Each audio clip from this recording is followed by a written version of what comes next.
Assalamualaikum warahmatullahi wabarakatuh. Selamat malam teman-teman.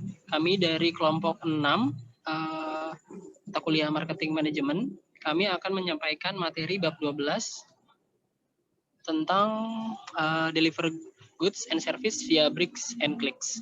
Next. Sebelumnya saya akan memperkenalkan anggota grup kami. Yang pertama ada saya sendiri, Bayu Aji Prakosa. Kemudian ada Kezia. Kemudian ada Sajida, ada Rifki, dan ada Nazira. Next.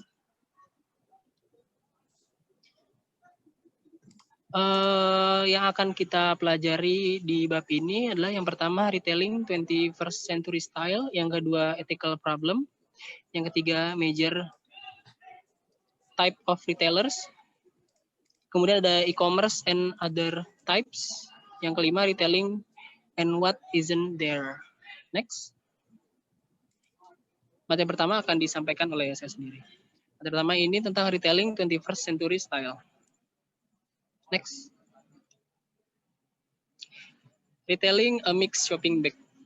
Retailing is a final stop in the distribution channel in which organizations sell goods and services to consumer for their personal use. Jadi retailing ini adalah rantai terakhir dari distribusi yang dijual langsung kepada konsumen. Toko itu sekarang bisa jadi dua tipe, jadi wholesaler sama jadi retailer. Contohnya Walmart, dia bisa jual yang langsung retail, satuan, atau yang langsung banyak. Kalau di sini kayak Lotte Mart gitu lah. Secara global, pasar retail itu berbeda-beda di berbagai tempat. Contohnya kalau di negara maju udah kayak toko-toko supermarket. Kalau masih di negara berkembang itu masih di pasar-pasar atau di agen-agen yang belum seperti di negara-negara maju. Next. Nah, ini the evolution retailing. Retailing has taken many form over time. Jadi, retailing itu ada 3 fase. Biasanya fase yang pertama itu untuk dia penetrasi ke pasar, dia ngasih margin yang sedikit, terus harganya juga pasti yang murah, supaya dia bisa menarik pelanggan-pelanggan baru untuk masuk ke toko-toko dia. Selanjutnya kalau udah dia mulai banyak customer, dia mulai naikin harga, terus sejalan itu fasilitas juga ditingkatkan, servisnya juga meningkatkan kualitas dari barang-barangnya. Nah, fase yang ketiga ini fase vulnerability phase. Nah, dia mulai harganya tinggi dan barang-barangnya juga mahal. Servisnya juga semakin servis-servis yang high end gitu. Nah, kenapa di sini vulnerability? Karena dia riskan dibajak pasarnya sama toko-toko yang baru masuk di entry phase. Nah, nanti akan terus-terus kayak gitu, ganti-gantian. Next. Selanjutnya the evolution continues. What's in store for the future? Jadi selanjutnya apa nih? Yang pertama ada the changing economy, yang kedua changing demographics and consumer preference, technology, globalization, dan retailment to satisfy experimental shoppers. Next. Kita akan jelasin satu-satu. Pertama dari the changing economy. Nah, jadi changing economy ini kalau di buku dibahas mulai dari krisis ekonomi tahun 2008-2009. Jadi masyarakat itu mulai menurunkan minat mereka untuk belanja barang. Nah, jadi toko-toko itu menyesuaikan barang-barang yang mereka jual apakah penting atau tidak untuk konsumer mereka. Mereka juga mulai menata bagaimana menampilkan barang-barangnya di toko supaya barang-barang yang dibutuhkan konsumen mudah ditemukan. Mereka juga mulai menjual barang dengan harga-harga yang lebih murah. Next. Changing demographics and consumer preference. Retailers can no longer afford to stand by and assume that their customer base is the same as it has always been. Jadi keinginannya konsumen itu berubah-berubah. Nah, masyarakat juga berubah-berubah. Sekarang kan banyak masyarakat lebih banyak yang umurnya milenial, baby boomer itu mulai sedikit yang jadi konsumen dari pasar-pasar retailing. Yang kedua, more convenience, membuat toko-toko retailer itu jadi lebih nyaman. Experimental merchandising, jadi kalau beli di situ ada pengalaman yang bisa dibawa oleh konsumen, jadi mereka balik lagi belanja di situ. Terus ada destination retailer. Destination retailer ini orang belanja ke situ karena tempatnya yang unik dan ada pengalaman yang unik juga, nggak bisa didapatin tempat lain. Contohnya di IKEA, mereka bisa sambil melihat barang-barang yang udah di display nanti kalau jadinya seperti apa. Terus cultural makeup. Nah, ini maksudnya di toko-toko tertentu ini contohnya di buku di Amerika ya. Jadi di beberapa bagian negara itu warga negara biasanya hanya berbicara bahasa asalnya, bahasa Spanyol. Nah, toko-toko itu memperbanyak pegawai yang bisa bahasa Spanyol. Jadi konsumen merasa lebih nyaman belanja di situ. Next. Teknologi. Yang pertama, omni channel marketing. Omni channel marketing ini maksudnya lebih membuat konsumen lebih nyaman berbelanja di situ, seamless lah kalau bahasa Inggrisnya. Jadi mereka bisa menaruh dulu belanja-belanja mereka di virtual basketnya mereka, nanti mereka bisa pilih-pilih mana barang-barang yang akan mereka benar-benar bayar atau tidak. Ini bisa juga omnichannel ini marketing nggak hanya untuk berbelanja online, tapi bisa juga untuk belanja yang benar-benar langsung datang ke tokonya. Terus point of sale system sama perpetual inventory unit counter system. Jadi kalau yang kedua ini nyambung, point of sales ini jadi jadi satu dengan sistem.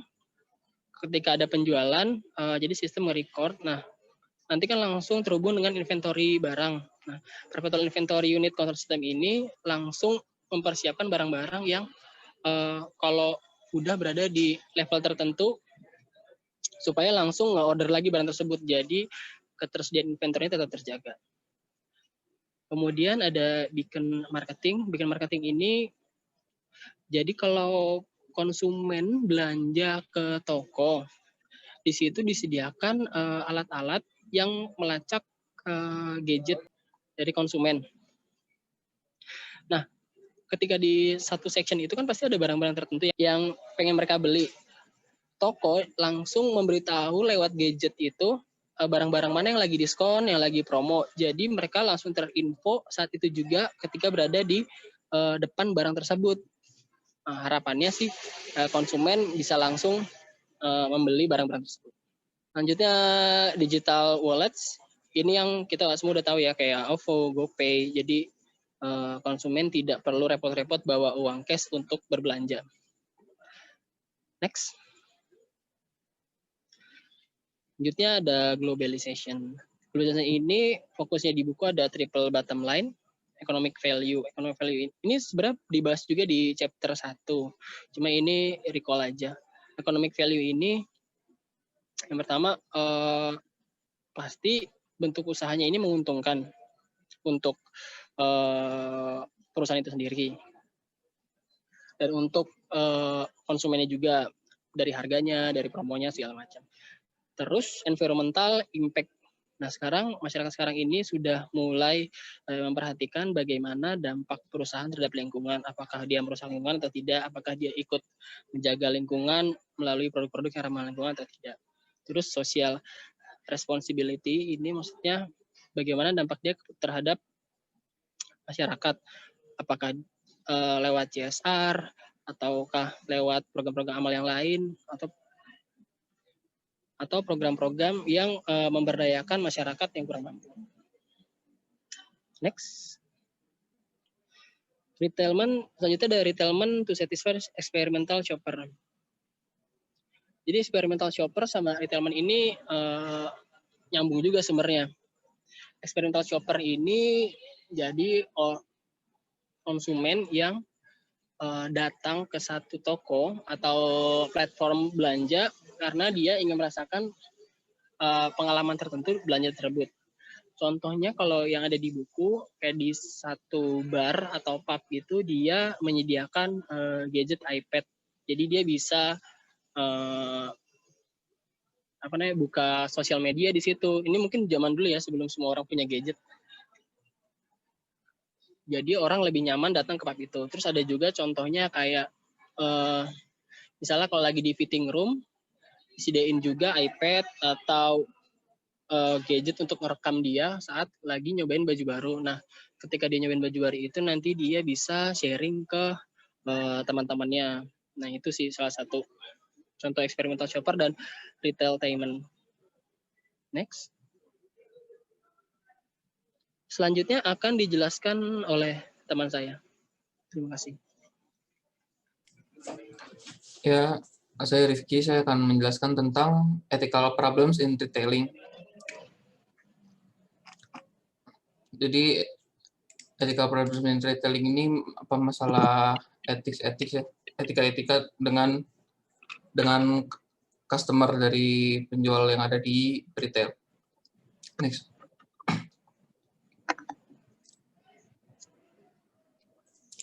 Shoplifting. Nah, shoplifting ini adalah barang yang ada di toko ini langsung dicuri sama orang yang datang gitu. Nah, ini tuh ternyata jadi buat 35% dari total penyusutan. Nah, shoplifting ini udah dikategorikan sebagai tindakan kriminal dan bisa ditindak secara pidana kalau misalnya di Indonesia dan di negara lain juga. Selain itu, employee theft, both merchandise and cash represent a second form of selling cash. Theft of store gift card is common as is sweethearting. Jadi kalau misalnya pencurian yang dilakukan dari employee ini adalah dari kasirnya itu sendiri yang melakukan pencurian. Di contoh ini kebanyakan itu kasusnya adalah gift card. Jadi gift cardnya itu dipakai sendiri karena kalau misalnya di kasir itu dia biasanya punya alatnya buat ngeluarin key-nya ini kan kalau misalnya kita contohnya beli voucher nih. Voucher misalnya kan ada 15 digit. Nah, itu tuh sering bisa dibuat dari mesin kasirnya itu sendiri. Nah, jadi kalau misalnya employee dev ini kasirnya ini yang ngebuat kode voucher itu sendiri, kemudian buat dipakai sendiri. Itu contoh dari employee dev. Next. Selanjutnya ada retail borrowing. Jadi retail borrowing ini adalah saat produk yang tidak defektif ya tidak rusak itu dikembalikan ke toko. Jadi udah dipegang sama yang beli sama konsumer, habis itu dikembalikan lagi ke toko. Kalau di luar ini contohnya kebanyakan di fashion ya, di baju. Jadi biasanya kan kalau misalnya kita beli baju suka ada misalnya 3 hari ternyata nggak cocok bajunya, kekecilan atau kegedean, itu kadang kita bisa balikin lagi buat kalau misalnya di Indonesia sih kalau setahu saya kebanyakan diganti lagi baju yang sama. Nah, tapi kalau di Amerika ini kadang bisa dibalikin lagi uangnya. Jadi di sini banyak yang ngelakuin retail borrowing ini adalah biar dia bisa dapat lagi uangnya, tapi kan dia udah pakai barangnya. Contoh di sini buat wedding ya, buat acara pernikahan gitu. Jadi dia beli dress, kemudian dibalikin lagi ke tokonya, dia dapat uangnya lagi.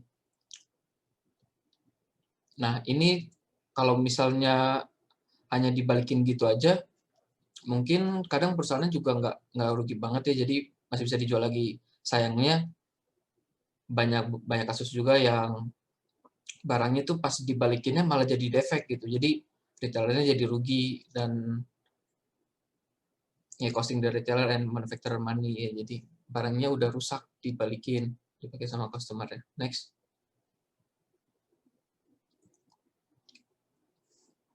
Selanjutnya ada ethical treatment of customer.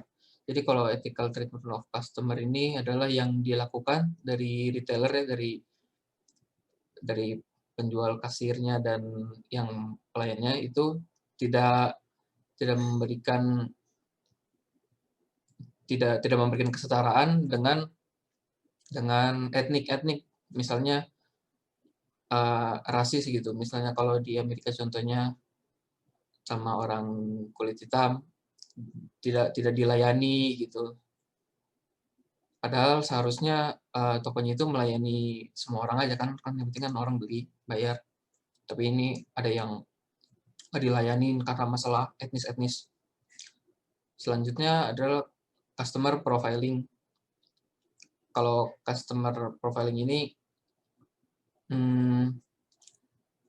si kasirnya ini kira-kira aja si yang customer ini mampu bayar apa enggak.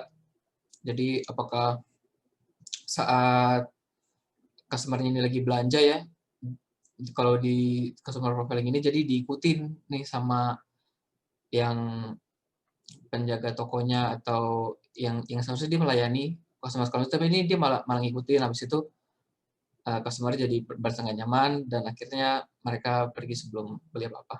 They left before making a purchase. Selanjutnya ada sale of harmful product. Beberapa orang percaya kalau beberapa retailer seharusnya nggak ngejual produk yang bisa jadi harmful ya kepada risk group. Jadi contohnya kalau misalnya di Indonesia itu jual rokok ya, jadi seharusnya kalau di warung-warung itu nggak etis kalau misalnya warung itu ngejual rokok atau minuman ke orang yang nggak bisa nunjukin KTP, berarti kan dia tuh belum 17 tahun gitu kan. Nah ini ngelanggar etika sebenarnya, ngelanggar etika di retail. Seharusnya kalau misalnya emang warung ini menjual alkohol atau rokok gitu, seharusnya dia menjualnya kepada orang yang memang sudah legal untuk mengkonsumsinya. Sudah kalau untuk rokok 17 tahun dan misalnya minuman untuk orang 21 tahun dan ke atas. Next. Selanjutnya adalah tipe-tipe brick and mortar retailers. Jadi seberapa banyak yang dijual dari toko. Next.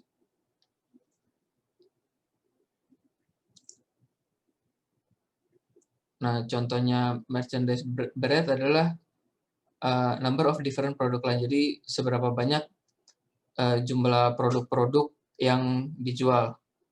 Ada narrow versus broad assortment, itu narrow itu sempit dan broad itu luas. Assortment itu seperti bermacam-macam produk yang mereka jual. Kemudian ada merchandise depth, variety of choices available within rich product line. Itu ada shallow and deep assortment. Jadi kalau misalnya shallow itu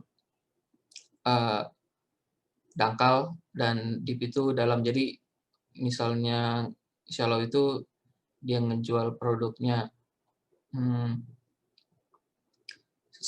seberapa dalam sih, apa cuman sekitar dari konsumer aja atau sampai dia jual barang yang buat entusias. Biasanya entusias tuh kayak lebih barang yang lebih langka atau barang yang lebih mahal-mahal gitu. Kalau yang toko yang ngejual barang yang langka-langka dan mahal-mahal untuk suatu produk, misalnya contohnya part-part komputer gitu.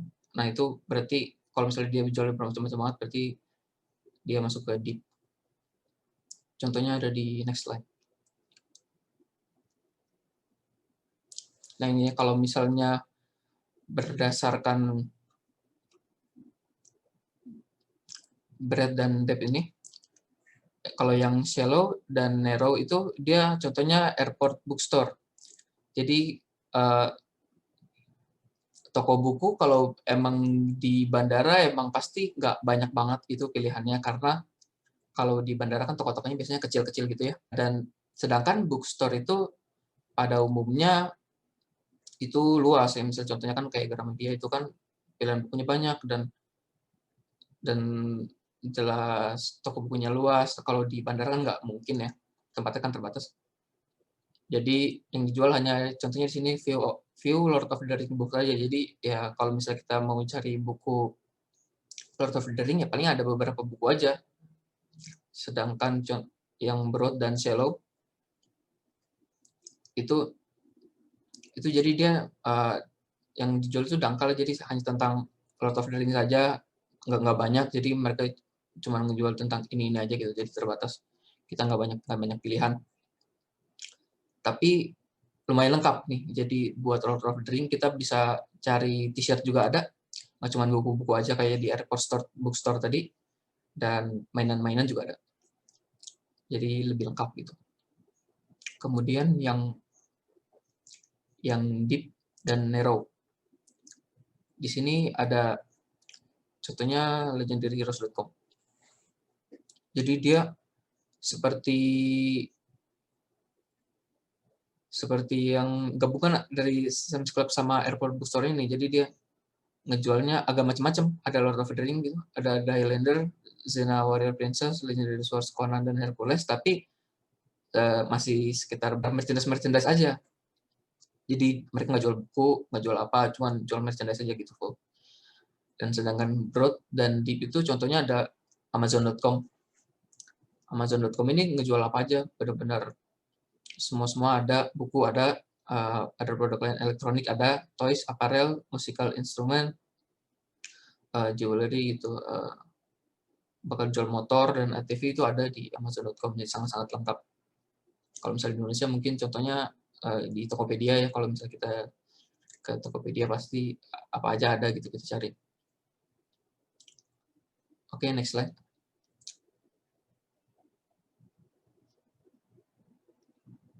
Nah, selanjutnya retailers berdasarkan level of service. Kalau level of service ini dia dibagi jadi 3.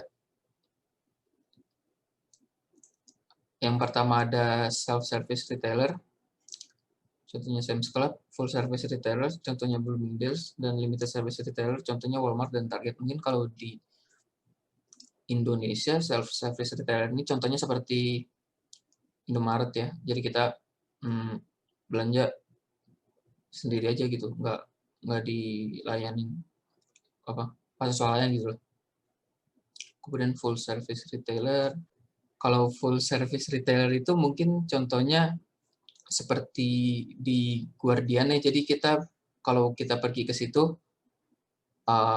misalnya kita mau beli skincare atau apa, nanti ada yang bisa kita tanyain. Ada mamanya gitu, kita bisa tanyain kalau yang ini cocok nggak buat kita atau gimana. Pokoknya kita bisa tanya-tanya deh. Jadi full service. Jadi kita dilayanin banget. Kalau limited service retailer itu contohnya Walmart dan Target. Nah, ini mirip sama self-service retailer ya, tapi kalau di Indonesia nih contohnya mungkin Carrefour gitu ya. Jadi dia benar-benar lebih mandiri lagi kita daripada self-service, karena kalau kita mau nanya malah lebih susah lagi. Kayak kasihnya lebih jauh gitu. Kalau misalnya self-service tadi, walaupun kita bisa ngelayanin kita sendiri, tapi kalau misalnya kita mau nanya-nanya masih dekat juga sih sebenarnya. Kalau limited ini lebih terbatas, jadi kita benar-benar harus belanja sendiri. Next.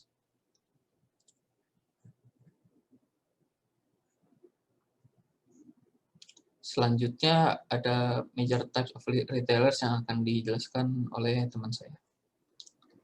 Ya, baik. Terima kasih, Rifki. Selanjutnya saya akan menjelaskan mengenai major type of retailers. Jadi tadi Rifki sudah menjelaskan mengenai etikanya dan klasifikasinya, dan Bayu juga sudah menjelaskan mengenai sejarahnya. Nah, sekarang saya akan menjelaskan sebenarnya siapa sih pelaku-pelaku retailers, apakah mereka itu adalah orang-orang yang atau usaha-usaha yang sudah ada berada di lingkungan kita atau tidak. Next. Nah, yang pertama itu adalah convenience stores atau biasa kita kenal sebagai minimarket. Nah, minimarket itu adalah suatu toko yang di mana dia itu menjual variasi produknya itu tidak terlalu banyak, tetapi dia tuh frequently, jadi dia tuh frekuensinya tuh sering. Nah, biasanya di minimarket itu dia menjual makanan-makanan atau groceries yang basic ya, seperti kebutuhan mandi, terus makanan ringan dan lain-lain. Selain itu dia juga menjual newspaper atau majalah gitu, dan juga sundries. Sundries itu adalah bermacam-macam hal yang seringkali dibutuhkan oleh customer dan dalam waktu yang singkat gitu. Nah, terus siapa sih customer yang cocok dengan customer yang cocok untuk berbelanja di minimarket? Yang pertama itu adalah customer yang mempunyai waktu yang singkat. Jadi customer yang misalnya terburu-buru dan memang ingin mendapatkan suatu barang dengan waktu yang cepat gitu. Dan yang kedua adalah customer yang membeli dalam quantity yang kecil. Karena biasanya kan kalau ke minimarket itu hanya kayak sekedar belanja, bukan belanja bulanan gitu, kayak istilahnya cuma sekali-sekali doang gitu. Dan yang terakhir adalah customer yang belanja di waktu-waktu yang irregular atau waktu-waktu yang random, bisa pagi, bisa siang, malam, atau tengah malam sekalipun untuk minimarket yang buka 24 jam. Nah, kalau dulu minimarket itu hanya menjual barang-barang saja, biasanya ya produk-produk saja gitu yang dijual. Tapi kalau sekarang minimarket itu punya specialty item. Nah, contohnya ini adalah Indomaret. Kalau Indomaret ini kan sekarang dia sudah punya yang namanya Point Cafe. Nah, Point Cafe ini dia tuh menjual kopi yang spesialis, ya, maksudnya asalnya tuh hanya yang dibuat dari tim Indomaretnya itu. Nah, sebenarnya kalau di luar negeri itu udah, atau di Indonesia juga sebenarnya sudah lama berdiri seperti Sevel atau juga Lawson. Next. Selanjutnya ada supermarket. Nah, kalau supermarket ini pasti udah nggak asing lagi. Pasti kalian juga udah sering banget belanja di supermarket ya. Supermarket di sini saya ambil contoh farmers market. Nah, sebenarnya supermarket itu apa sih? Supermarket itu adalah toko yang dimana dia menyajikan barang-barang yang memiliki variasi produk yang sangat luas, yang tidak bisa dikonsumsi. Nah, setiap negara itu memiliki tipe-tipe supermarket yang berbeda. Seperti di Amerika, Amerika itu hampir mirip dengan Indonesia, di mana supermarketnya itu menjual variasi produk yang sangat banyak dan sangat beragam. Kalau di farmers market itu ada pojok khusus makanan-makanan import gitu ya. Tetapi kalau di Eropa, karena demografinya itu kota-kotanya tuh kota kecil dan berdekatan, jadi supermarketnya itu tidak memiliki variasi produk yang begitu banyak, dan biasanya pembeli itu hanya akan membeli barang yang itu saja. Jadi variasinya tidak sebanyak di negara-negara di Amerika dan juga di Indonesia. Next. Selanjutnya di sini ada box stores dan specialty stores. Nah, kalau box stores ini mungkin agak kurang familiar ya di Indonesia, karena saya baca di buku itu hanya biasanya itu ada di Amerika. Nah, sebenarnya box store itu apa sih? Jadi dia itu adalah food stores atau toko yang di mana dia menawarkan produk-produk yang variasinya tuh limited, terus brandnya juga limited, dan makanan-makanan yang bekunya juga limited. Jadi dia tuh seperti pertengahan antara minimarket dan juga supermarket. Nah, kalau di Amerika itu contohnya Sam's Club. Jadi Sam's Club itu adalah anak perusahaan dari Walmart yang benar-benar besar banget. Jadi Sam's Club ini juga merupakan supply chain-nya dari Walmart gitu. Nah, selanjutnya adalah specialty stores. Nah, kalau specialty stores ini adalah retailers yang dimana dia itu menjual beberapa produk, lini produk yang berbeda, tetapi masih satu tipe. Seperti contohnya di sini ada Charles & Kate, dia tuh menjual fashion kan, fashion wanita. Nah, di sini fashion wanitanya itu terdiri dari tas, sepatu, dan lain-lain gitu, tapi masih dalam lini fashion gitu, dan dia tuh satu brand. Terus dia juga menawarkan harga yang kompetitif dan sesuai dengan kualitasnya. Next. Nah, selanjutnya ada retailers yang namanya category killers. Nah, kategori killers ini artinya itu bukan yang kayak menyeramkan ya, tapi dia itu adalah sebuah specialty stores kayak Charles & Kate tadi, tetapi dia sangat luas, very large, karena dia menyediakan variasi dari lini produknya itu sangat banyak. Contohnya di sini adalah IKEA. IKEA itu dia kan menjual barang-barang untuk dekorasi ya, dekorasi rumah, dekorasi kamar. Tapi dia itu menjualnya benar-benar dari barang yang terkecil, seperti kayak batu-batuan di tumbuhan gitu, sampai dia juga menjual sampai satu set kamar dengan segala isinya gitu. Jadi dia benar-benar dari barang yang terkecil sampai terbesar. Jadi benar-benar lengkap banget dari satu tempat saja. Nah, selanjutnya adalah list department. Kalau list department ini adalah departemen yang dia tuh berada di large retail store. Jadi dia tuh berada di satu department store seperti contohnya Metro. Metro ini dia tuh menyewakan satu lokasi kayak lokasi kosong gitu yang akan disewakan kepada jewelry store. Jadi jewelry store itu kayak nyewa tempat gitu. Dan daripada jewelry store itu dia membuka permanen store di mall, dia lebih baik untuk menyewa di Metro karena Metro kan istilahnya segmentasi pasarnya sudah cocok dengan jewelry store dan juga customer-nya tuh akan lebih banyak gitu untuk yang akan berlalu lalang di department store daripada yang akan datang langsung ke store dia sendiri. Next. Nah, selanjutnya adalah variety stores. Nah, kalau variety stores ini adalah suatu toko yang mana dia itu menjual barang-barang yang bervariasi tetapi dengan harga yang terjangkau. Contohnya di sini adalah Daiso. Nah, dia itu adalah suatu toko yang menjual single price product. Jadi dia tuh hanya menjual satu harga saja. Nah, kalau Daiso di Indonesia itu hanya menjual semua barang itu dijual dengan harga 25.000. Dan ini adalah suatu kayak keuntungan juga untuk customer karena dengan harga 25.000 dia bisa dapat barang yang beraneka ragam gitu. Contohnya dari variety stores ini ada kitchen item, ada stationery atau perlengkapan kayak alat tulis, payung dan lain-lain, decoration item juga ada. Seperti itu. Next. Nah, selanjutnya adalah discount stores. Nah, kalau discount stores ini pokoknya toko-toko yang berhubungan dengan diskon. Pokoknya yang serba diskon dengan harga miring. Nah, discount stores ini terdiri dari 3 store. Yang pertama adalah General Merchandise Discount Store.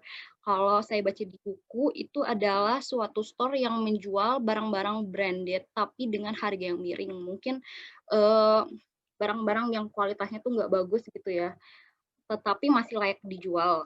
Nah, biasanya sih di Walmart lagi, karena Walmart itu di Amerika itu sangat besar ya, lini bisnisnya itu sangat besar gitu. Dan selanjutnya ada warehouse club. Nah, kalau warehouse club ini, pembeli itu dapat membeli barang-barang itu dengan harga grosir. Contohnya tuh di Indogrosir. Kalau di Amerika itu biasanya barang-barang fashion juga, tapi kalau di Indonesia saya belum nemu. Jadi contohnya ya barang-barang grocery ke Indogrosir itu, walaupun misalnya belinya cuma satu, tapi harganya bakal beda dengan beli di supermarket atau di hypermarket. Dan yang terakhir adalah factory outlet store. Nah, kalau factory outlet store ini adalah toko yang menjual barang-barang yang dia tuh defect. Jadi barang-barang yang nggak layak untuk dijual di toko resminya, makanya dia jual di factory outlet ini daripada barangnya itu dibuang atau nggak dijual lagi, maksudnya daripada jadi cost gitu, lebih baik dijual aja tapi dengan harga yang miring. Nah, contohnya ini di Bandung ada namanya Rumah Mode. Di situ tuh kayak merek-merek high end dan katanya sih itu ori dan dia tuh jual ke ekspor ke luar negeri gitu, tapi harganya benar-benar jauh banget dari harga aslinya. Next. Nah, selanjutnya ini ada department stores dan hypermarkets. Nah, ini adalah tempat yang pasti udah familiar banget lah sama kita semua, karena mungkin kita semua pasti udah pernah ya kedua lokasi ini. Kalau department store itu adalah retailers yang dia tuh menjual range itemnya tuh sangat luas dan dia juga menawarkan harga yang sangat kompetitif.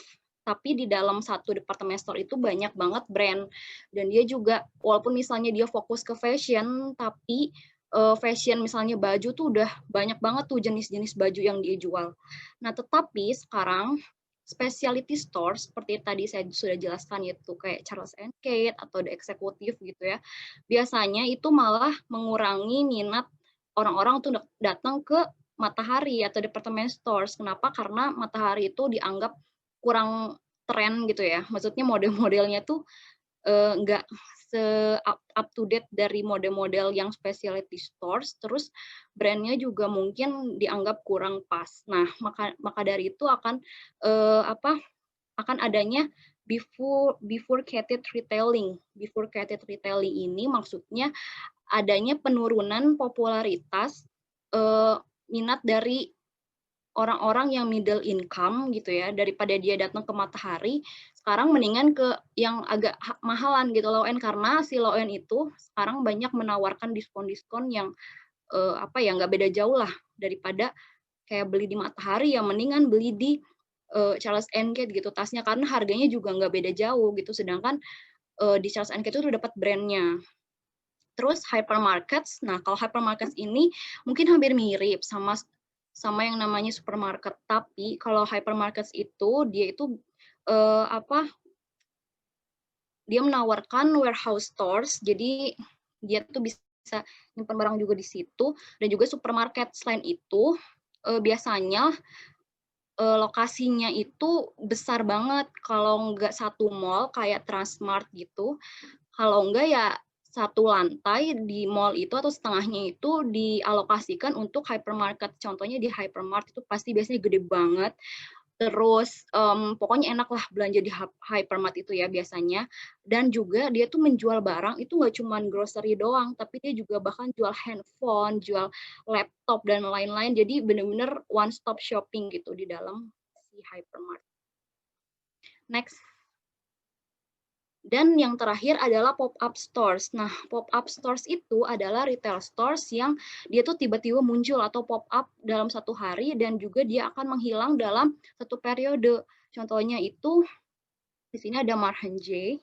Dia itu seringkali dianggap sebagai seasonal store. Nah, seasonal store itu jadi store yang muncul karena adanya pergantian musim. Misalnya sekarang kan udah mau musim Natal nih. Nah, musim Natal ini kan biasanya identik dengan yang warna-warna merah gitu.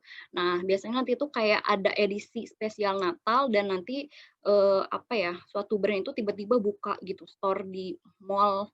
Nah, tujuannya itu apa? Tujuannya itu yang pertama dia akan membangun customer interest. Jadi nanti customer itu akan tertarik gitu untuk belanja di situ, mungkin maupun belum tahu brandnya, tapi kayak wah apa nih. Nah, terus habis itu creating buzz, jadi bikin rame gitu ya. Misalnya kayak J itu kan walaupun dia udah terkenal, tapi kan dia kayak official store-nya sementara masih di Korea. Nah, terus tiba-tiba ada di Indonesia dan official store, terus jual barangnya juga yang limited. Wah, itu pasti kayak bakal tiba-tiba kayak viral dan rame gitu dengan sendirinya. Dan yang terakhir adalah tujuannya itu untuk mengetes marketing produk dan juga location. Jadi nanti J itu biasanya buka misalnya season 1 di Kokas, habis itu di GI. Nanti di J itu akan memperkirakan kira-kira lokasi mana yang cocok kalau misalnya buka cabang di Indonesia. Jadi seperti itu. Dan itu pop-up store ini biayanya tuh sangat minimal banget, jadi enak banget sih kalau misalnya suatu brand kalau masih baru untuk ngetes pasarnya, itu cocok banget untuk bikin pop-up store. Atau kayak toko online misalnya dia mau coba bikin offline, dia pasti mulai dari pop-up store dulu. Next. Nah, ini adalah presentasi terakhir dari saya. Ini hanya perbedaannya saja antara tipe-tipe retailers yang sudah saya jelaskan. Kalau untuk merchandise tadi sudah jelaskan ya, kayak misalnya ukuran usahanya gitu, ukuran tokonya. Nah, tapi kalau dari level of service yang tadi sudah dijelaskan oleh Rifki, itu kayak minimarket dia self service, supermarket limited service, terus box stores itu dia self service dan lain-lain. Jadi setiap tipe-tipe retailers itu punya service yang masing-masing, dan customer tuh bebas untuk memilih. Terus untuk price biasanya mahal dari moderate ke high itu biasanya specialty stores ya, karena dia itu kan kayak punya brand sendiri. dan juga department stores. Department store itu karena dia punya banyak brand-brand gitu dalam satu tempat kayak Matahari itu. Dan kalau contoh-contohnya saya sudah berikan tadi di Indonesia maupun di Amerika. Terima kasih, sekian dari saya. Selanjutnya akan dijelaskan oleh teman saya, Sajidah. Next, Kezia.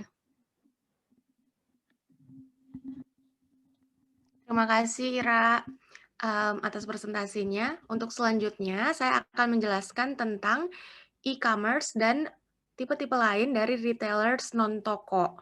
Next.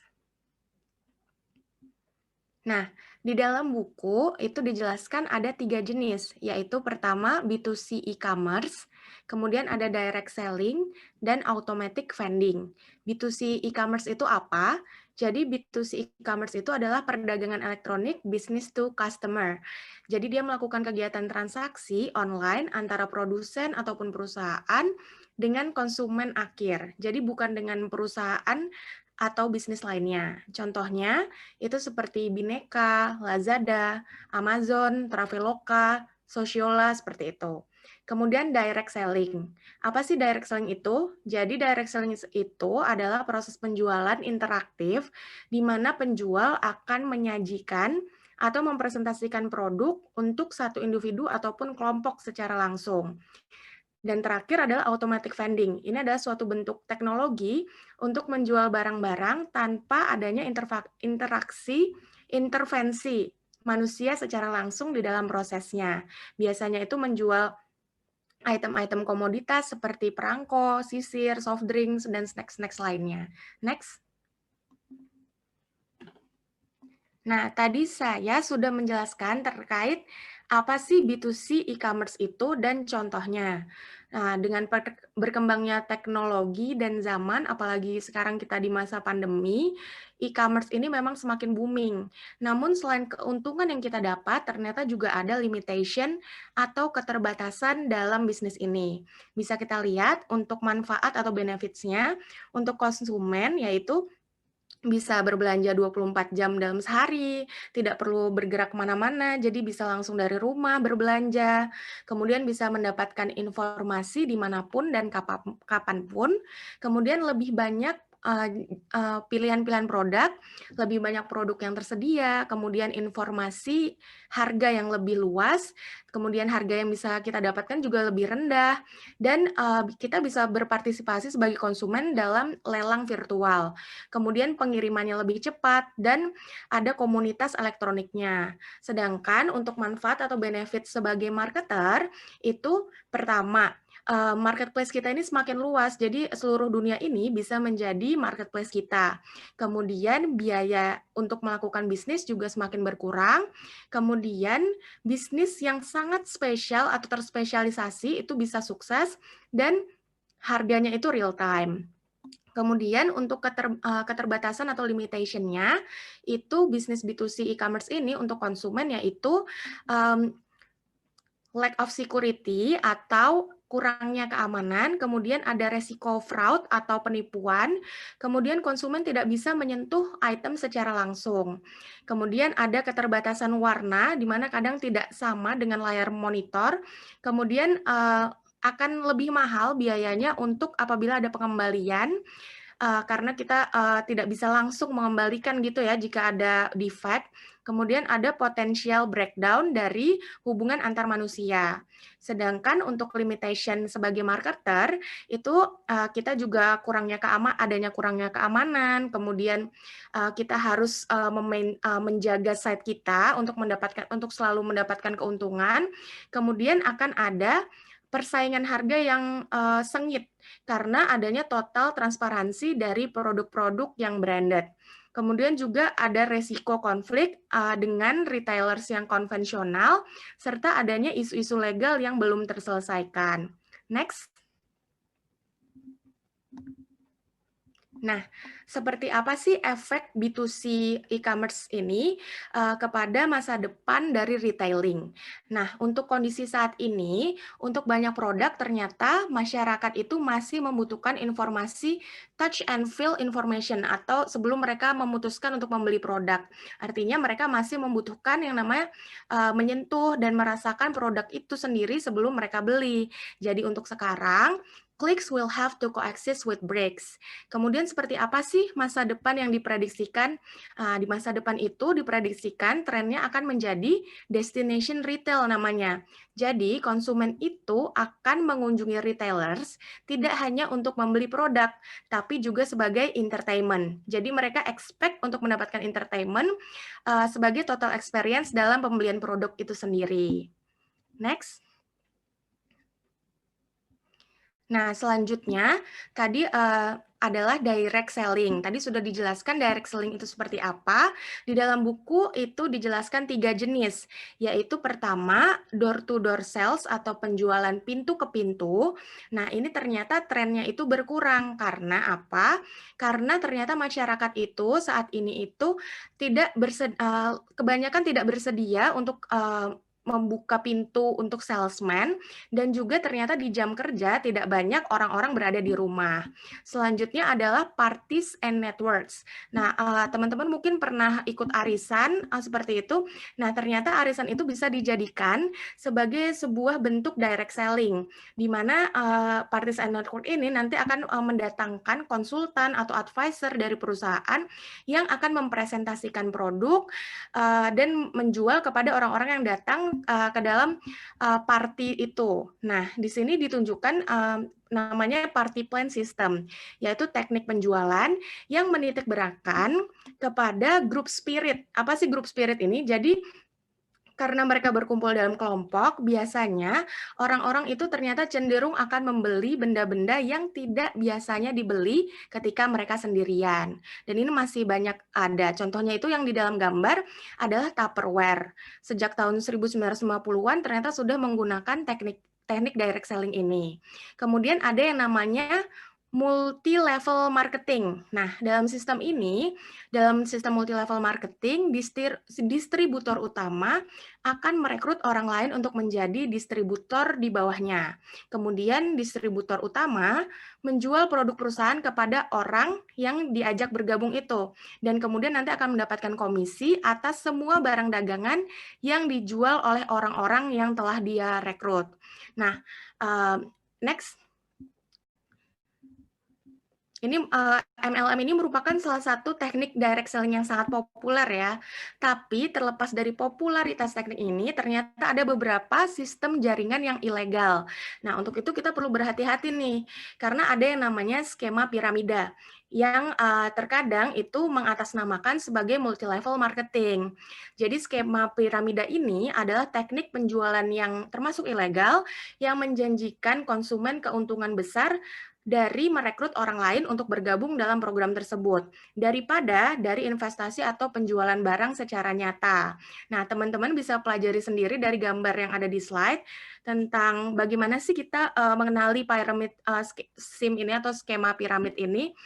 Oke, jadi jangan sampai salah untuk mengenali antara skema piramid dengan MLM yang sebenarnya ya, karena kalau MLM yang terregistrasi itu legal. Next. Nah, yang terakhir adalah automatic vending machine. Jadi ini merupakan mesin-mesin yang tadi sudah dijelaskan mampu menjual produk-produk secara langsung. Kenapa sih mesin-mesin ini menarik? Karena mereka membutuhkan ruang dan personil yang minimal untuk dipelihara dan untuk beroperasi. Nah, ini paling cocok ini untuk menjual merchandise yang tidak terlalu mahal seperti snacks, food and beverage atau minuman. Nah, ternyata kebanyakan masyarakat itu masih enggan untuk membeli benda-benda yang pricey atau cukup mahal dari sebuah mesin. Jadi memang automatic vending machine ini lebih banyak untuk benda-benda seperti yang tidak terlalu mahal seperti snacks atau minuman seperti itu. Sekian dari saya, selanjutnya akan dilanjutkan oleh rekan saya, Kezia. Silakan Keiza. Terima kasih Sajida. Selanjutnya saya akan menjelaskan tentang retailing what is in there, services and other intangibles. Sebelumnya kan kita dijelaskan mengenai retailing yang lebih banyak bersangkutan tentang goods atau barang-barang yang dijualkan. Sekarang saya akan menjelaskan tentang services atau dari jasa layanan. Nah, seperti dijelaskan di awal, retailing adalah tentang menjual barang dan jasa kepada konsumen untuk penggunaan pribadi mereka. Dengan demikian, apabila kita ingin mengerti akan retailing, kita harus mengerti service dan bagaimana marketers memberikan service atau layanan berkualitas kepada pelanggan yang dapat memenuhi kebutuhan mereka.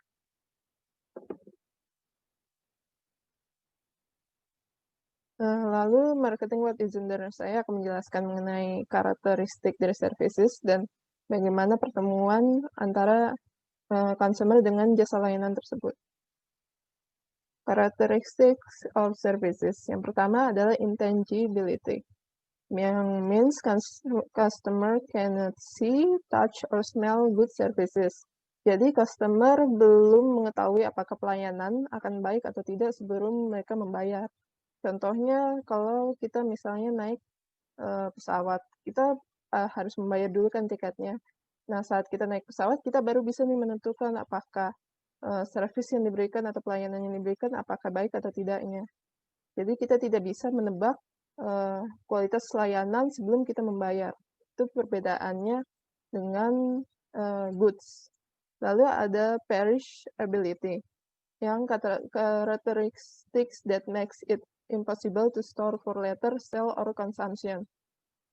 Another contoh adalah kalau misalnya kita beli tiket pesawat, misalnya kita beli tanggal 8 Desember. Nah, kita tidak bisa lagi nih, misalnya kita pengennya 12 Desember aja deh berangkatnya, jadi saya simpan tiket pesawatnya dari tanggal 8 Desember ke 12 Desember. Itu nggak bisa, kecuali kalau misalnya emang kita cancel dan mengubah perjalanannya.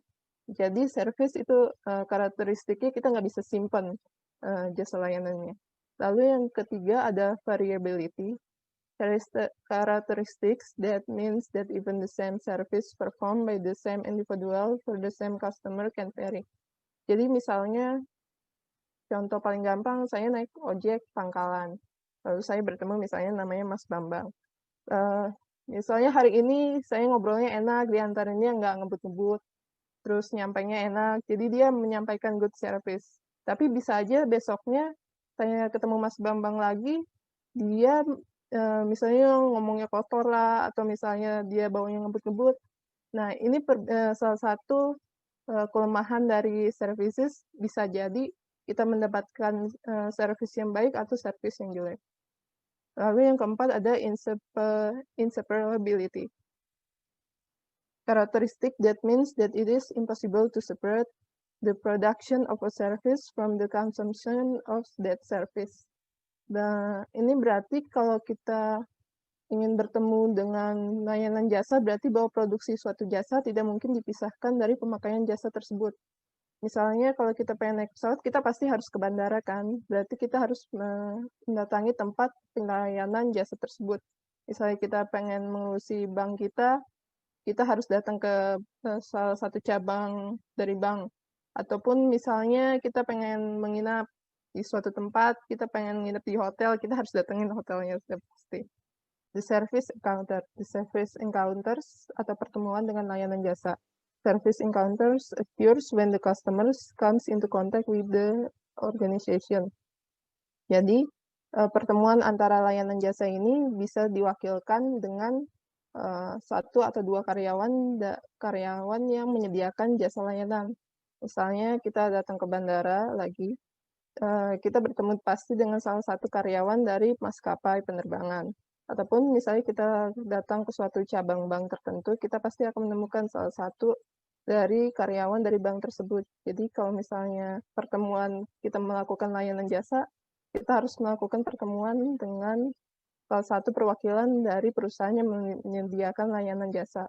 Berbeda dengan kita membeli goods, itu bisa misalnya kita beli online atau gimana, itu bisa saja hanya sistem yang menyediakan. Ada banyak contohnya, misalnya Tokopedia, itu ada beberapa official store yang sudah menyediakan tanpa harus melalui campur tangan manusia. Jadi langsung dikirimkan otomatis, dibungkus otomatis, dan sebagainya. Nah, lalu ini physical elements of encounter servicescapes and other tangibles. Jadi kalau misalnya tangibles itu sendiri kan sudah dijelaskan kalau tidak memiliki rupa istilahnya. Jadi kita nggak bisa ngelihat nih jasa layanan rupanya kayak gimana. Nah, jadi kita harus mempunyai suatu physical evidence atau bukti dari fisiknya itu sendiri. Nah, bukti physical evidence itu namanya servicescape. Nah, servicescapes ini itu adalah the actual physical facility where the service performed, delivered, and consumed. Misalnya, kita datang ke law firm, kita pasti datang ke kantor law firmnya tersebut. Nah, atau misalnya kita lagi maskapai penerbangan, pengen naik pesawat, pasti kita datang ke bandara. Lalu, how we provide quality service. The quality of services determined by customer satisfaction. To achieve good quality service, marketer must identify customer expectation and then work hard to exceed them. Nah, quality service itu ditentukan oleh satisfaction atau kepuasan pelanggan atas apa yang telah dia bayar. Namun kepuasan itu adalah hal yang relatif karena penerima layanan membandingkan pengalaman dari layanan tersebut dengan tingkat ekspektasi tertentu. That's what makes delivering quality service itu susah. Karena satisfaction itu berbeda-beda setiap orangnya. Karena mereka membandingkan, misalnya saya makan di restoran A. Nah, saya pasti membandingkan nih restoran B, rasanya makanannya kok begini, sedangkan restoran A, makanannya nggak seenak restoran B. Nah, jadi itulah suatu keunikan dari quality of menyediakan satisfaction dari services. Kita harus menyesuaikan kemampuan kita untuk mencapai ekspektasi dari customer tersebut agar pelayanan jasa kita mendapatkan nilai yang maksimal di mata masyarakat. Lalu ini strategic issue when deliver service quality. Ada 4. Yang pertama itu marketing, kita menentukan objektif dari marketing tersendiri. Lalu yang kedua adalah kita menentukan targetnya. Yang ketiga adalah bagaimana kita menyampaikan manfaat dari service yang kita sediakan. Lalu ada yang keempat, kita menyediakan strateginya. Nah, ini ada contoh masing-masingnya dari dry cleaner, city, opera company, and state university.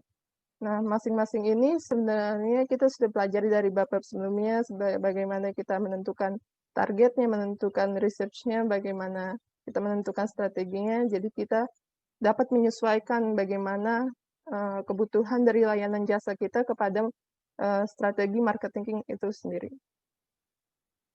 Lalu saya akan menjelaskan tentang marketing people, marketing places, and marketing ideas. Ini marketing people. Yang pertama itu ada pure selling approach. Kalau di buku dijelaskan bahwa agent presents a client qualification to potential buyers until they find one who is willing to act as intermediary. Contohnya itu kayak salah satunya di sini ada movie studio. Nah, kita di sini berarti menciptakan film dan kita memfasilitasi setiap sutradara yang ingin menciptakan film-film tersebut.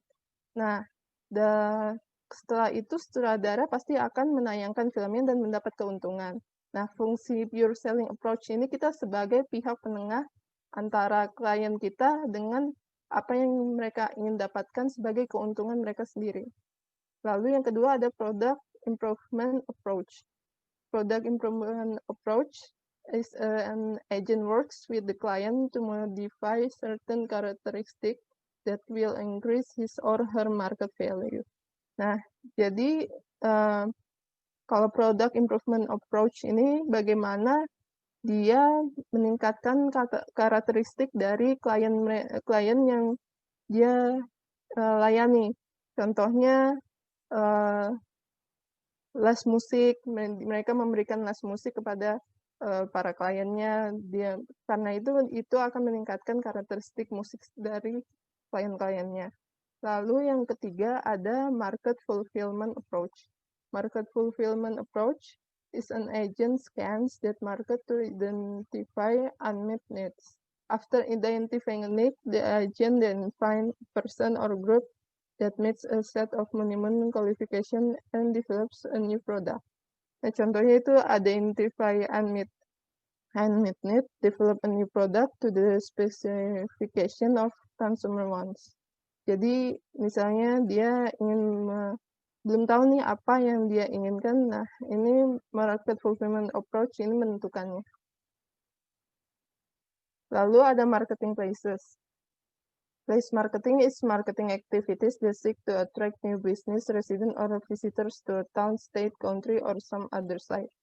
Nah, berarti marketing places ini dia memarketkan tempat-tempat yang ingin dimarketkan oleh kliennya. Contohnya kan ada di bawah ini Wonderful Indonesia and Japan Endless Discovery. Nah, tujuan dari marketing ini itu untuk menarik orang-orang atau para perbisnis untuk menarik keuntungan dari kliennya ini. Misalnya kliennya adalah orang Indonesia yang ingin membuat pariwisata Indonesia meningkat, maka dia membuat Wonderful Indonesia. Nah, makanya ini marketing ini menunjukkan bagaimana menarik keuntungan dengan melakukan layanan jasa pada places tersebut. Lalu ada marketing idea. Idea marketing is marketing activities that seek to gain market share for a concept, philosophy, belief, or issue by using elements of the marketing mix to create or change a target market's attitude or behavior. Dari marketing ideas ini, contohnya kalau kita datang ke law firm, kalau enggak misalnya ke konsultan bisnis. Kalau misalnya kita ke konsultan bisnis, kita bisa mengkonsultasikan apa saja, misalnya idea ini contohnya, bagaimana kita ingin membangun bisnis yang kita ingin bangun, bagaimana kita memarketkan. Nah, ini tujuan dari marketing idea. Lalu the future of services. Bagaimana sih masa depan dari pelayanan jasa? Yang pertama itu ada changing demographic. Contohnya, misalnya sekarang kalau zaman sekarang, orang zaman dulu yang sudah tua-tua, mereka kan istilahnya sudah terbiasa mandiri ya. Kalau kemana-mana bisa jalan sendiri, kalau misalnya masih bisa, kalau mau belanja, mau ke toilet. Nah, kalau misalnya di masa depan, the future, belum tentu orang yang sudah tua itu bisa melakukannya segalanya dengan mandiri. Bisa jadi karena zaman sekarang itu banyak babysitter yang sudah terbiasa membantu ya, bisa jadi nanti saat tua mereka juga pasti permintaan dari babysitter untuk orang yang lebih senior pasti lebih banyak. Lalu ada globalization. Sudah pasti kalau globalization dari services ini pasti akan terus meningkat. Contoh yang paling menguntungkan dari globalization of services itu adalah jasa kirim. Jasa kirim pasti akan berkembang semakin mudah karena semakin ke depan berhubungan juga dengan technological advances, ada penemuan-penemuan baru yang akan memudahkan. Jadi setiap services ini pasti akan lebih mudah karena globalization ini akan menjadi lebih mudah menghubungkan dengan negara-negara lain.